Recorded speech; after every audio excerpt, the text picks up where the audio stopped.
తెలంగాణ, ఆంధ్రప్రదేశ్ రాజకీయాల్లో కీలక మార్పులకు దారితీసే భారీ ప్రక్రియకు తెరలేచింది.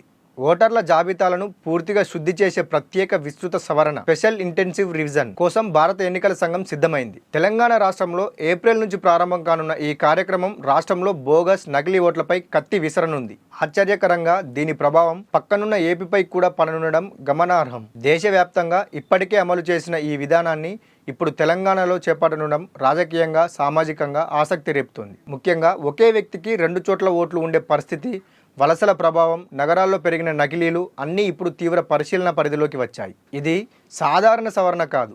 ఓటరు నిజంగా అక్కడ నివసిస్తున్నాడా, అర్హుడా కాదా అన్నది పూర్తిగా తనిఖీ చేసే ప్రక్రియ. ఈ ప్రక్రియలో భాగంగా బూత్ లెవెల్ ఆఫీసర్లు ప్రతి ఇంటికి వెళ్లి సర్వే చేస్తారు. ఆ సమయంలో కనీసం 6 నెలలుగా అక్కడే నివసిస్తున్నారా, ఆధార్, నివాస ధృవీకరణ ఉందా, ఒకే వ్యక్తికి 2 చోట్ల ఓట్లు ఉన్నాయా అన్న అంశాలను పరిశీలిస్తారు. ప్రత్యేక సాఫ్ట్వేర్ ద్వారా పేరు, వయస్సు, తండ్రి పేరు, చిరునామా ఆధారంగా నకిలీ ఓట్లను గుర్తిస్తారు. ఒకే వ్యక్తికి 2 లేదా అంతకంటే ఎక్కువ ఓట్లు ఉంటే కోరుకున్న దాన్ని తప్ప మిగిలినవన్నీ రద్దు చేయాల్సిందే. దీని కారణంగా తెలంగాణలో సుమారు 50 లక్షల వరకు ఓట్లు తొలగించే అవకాశం ఉందని అంచనా వేస్తున్నారు. ప్రస్తుతం 3,35,00,000 ఓటర్లు ఉన్న రాష్ట్రంలో ఈ సంఖ్య 2,75,00,000 నుండి 2,80,00,000 వరకు పడిపోయే అవకాశం ఉంది. ప్రత్యేకంగా హైదరాబాద్, రంగారెడ్డి, మేడ్చల్ జిల్లాలు ఈ ప్రక్రియలో హాట్స్పాట్లుగా మారనున్నాయి. ఈ 3 జిల్లాల్లో కలిపి మొత్తం 87 లక్షల ఓట్లు ఉన్నాయి. అందులో దాదాపు 20 లక్షల వరకు డూప్లికేట్ ఓట్లు ఉండొచ్చని అంచనా వేస్తున్నారు. ఇక గ్రామీణ తెలంగాణలో కూడా పట్టణాలకు వలసల కారణంగా మరో 30 లక్షల వరకు ఓట్లు తగ్గే అవకాశం ఉందని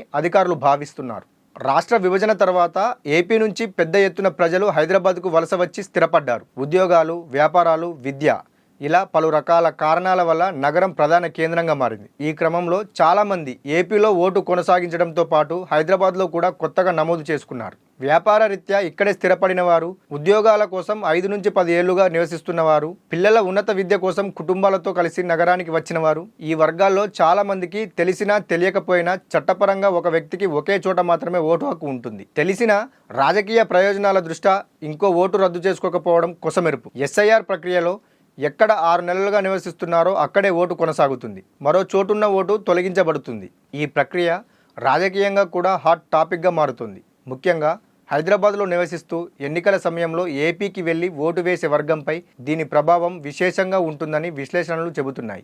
రాజకీయ వర్గాల అంచనా ప్రకారం ఈ వలస ఓటర్లలో గణనీయమైన శాతం తెలుగుదేశం పార్టీ అనుకూలంగా ఉంటారనే అభిప్రాయం ఉంది. గత ఎన్నికల సమయంలో హైదరాబాద్ నుంచి ఏపీ జిల్లాలకు పెద్ద ఎత్తున ప్రయాణాలు జరగడం, చంద్రబాబుకు హైదరాబాద్లో గణనీయమైన సంఖ్యలో అభిమానులు ఉండడం ఈ అభిప్రాయానికి బలం చేకూర్చిందని అంటున్నారు. ఈ నేపథ్యంలో 2 చోట్ల ఓటు అవకాశం లేకుండా పోతే ఆ వర్గం ఓటింగ్ ప్రభావం తగ్గవచ్చని కొంతమంది విశ్లేషకులు భావిస్తున్నారు. అయితే ఇది పూర్తిగా స్థానిక రాజకీయ సమీకరణలపై ఆధారపడుతుందని కూడా స్పష్టం చేస్తున్నారు. ఎస్ఐఆర్ ప్రక్రియ మొత్తం 4 దశల్లో జరుగుతుంది. వీటిలో మొదటిది ఇంటింటికి సర్వే చేయడం, డ్రాఫ్ట్ ఓటర్ల జాబితా విడుదల చేయడం, అభ్యంతరాలు, క్లైమ్స్ స్వీకరించడం, తుది ఓటర్ల జాబితా విడుదల చేయడం. మొత్తంగా చూస్తే ఎస్ఐఆర్ ప్రక్రియలో తెలంగాణలో ఓటర్ల వ్యవస్థను పూర్తిగా మార్చే శక్తి కలిగి ఉంది. అసలైన అర్హులు మాత్రమే మిగిలేలా చేయాలన్న లక్ష్యం ఎంతవరకు నిష్పక్షపాతంగా అమలు అవుతుందన్నది కీలకం కానుంది. అయితే ఈ తతంగం రాజకీయ సమీకరణలపై కూడా ప్రభావం చూపే అవకాశం ఉండడంతో రాబోయే రోజుల్లో ఇది మరింత హాట్ టాపిక్ గా మారడం ఖాయమనే అభిప్రాయాలు వినిపిస్తున్నాయి.